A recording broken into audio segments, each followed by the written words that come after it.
for all these costs that the money that the government has to spend, the money is going to come from somewhere. And Budget 2022 has announced quite a number of taxes targeting high-end properties, luxury cars, as well as the top income earners. Now, in the survey that we did, we asked Singaporeans whether they were worried that taxes on the wealthy could lead them leaving Singapore. And here are the results.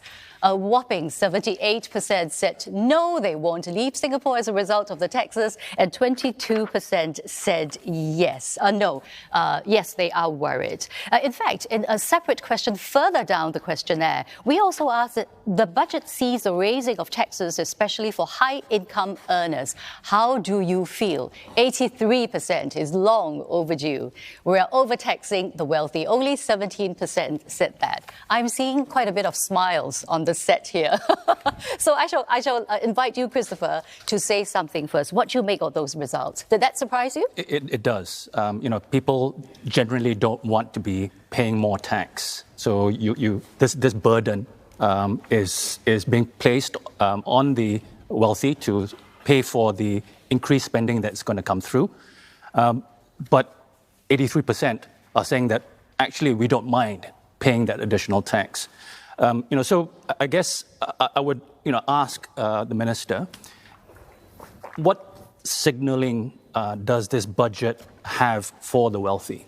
Is there a sense that there is going to be a greater commitment placed on them to build this society going forward? Well, Chris, I would say the starting point is to go back to what Diana started with, that revenue and spending are two sides of the same coin. And that's a very important point for us to internalize, because the temptation is always to look at the spending side of the government. Benefits. What can the government do for me? But money doesn't fall from the sky. It doesn't grow on trees. If the government is to do more and spend more, we will need to generate revenues for that spending. And we do think the government ought to spend more in the coming years for healthcare, for aging population, for all our pressing social needs. And that's why we have to raise revenues.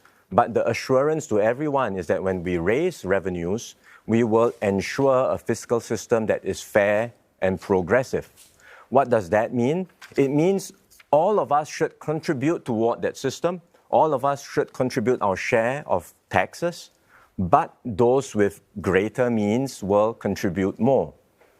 And I think if we are able to achieve that, we will be able to have a fair, progressive system that can, in fact, strengthen our social compact, our sense of obligation to one another and to our fellow citizens.